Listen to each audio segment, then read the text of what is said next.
の新曲ですよね。そう、今のフレーズ好きなんだ。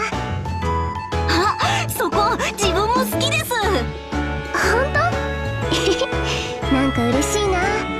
早くライブでも演奏したいよね。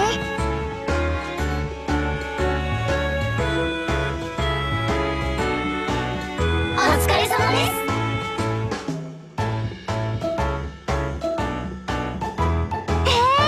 なになに？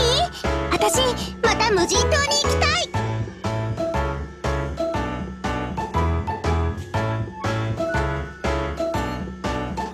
リリースイベントって何？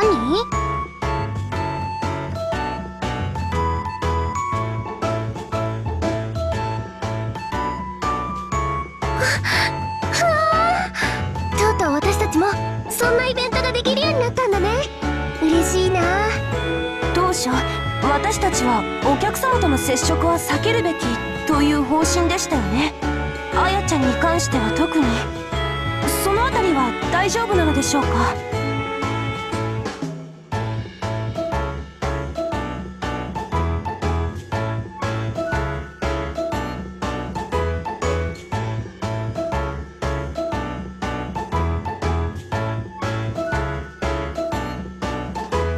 楽しそうです。ファンの皆さんとお会いできるのとっても嬉しいです。自分はちょっと緊張しますが、やってみたいです。私もぜひやってみたいんですが、あやちゃんはどうかしら？大丈夫そう？私もやりたい。いつまでもそういうことから避けてたらダメだもんね。ええ、それならよかったわ。みんながやるなら私もやるけど、何やるのかいまいちよくわかんないな。 CD とかブロマイドを渡してお客さん一人一人にちょこっとお話しするイベントだよ。なんでお話しするの？いつも応援してくれていたり、イベントに来てくれた人たちと対面で直接お話しする機会ってなかなかないでしょ？まあそうだね。そういう機会を設けること自体が一種のファンサービスという感じかしら。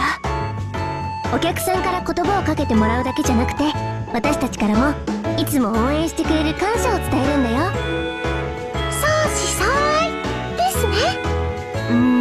ちょっと違います。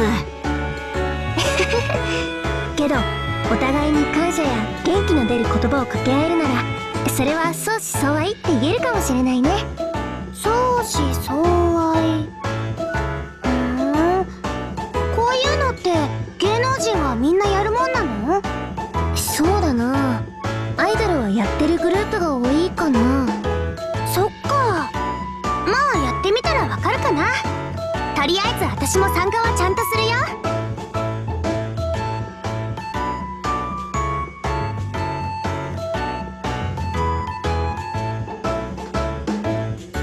リリーベか。嬉しいな。リリースイベントのことをリリーベと言うんですね。なんだか可愛い響きです。自分すでに緊張してます。まやちゃん、さすがに早すぎるわよ。私アイドルとしてこういうイベントをやるのが憧れだったから、すっごく嬉しい。お客さんたくさん来てくれるといいな。そうだねえ、ひなちゃん、お渡し会にはひなちゃんに会いにたくさんの人が来てくれるのよ。そう思うと少し興味が湧くかしら？それはわかるんだけど、なんかイメージが湧かないんだよね。今はまだわからなくても、きっと当日にはひなちゃんもルンってなると思うよ。あやちゃん、ルンがどういう意味かわかってるの？ルンっていうのはあやさん、こういう時にちょうど適切な言葉があるんですよ。なになに？教えて。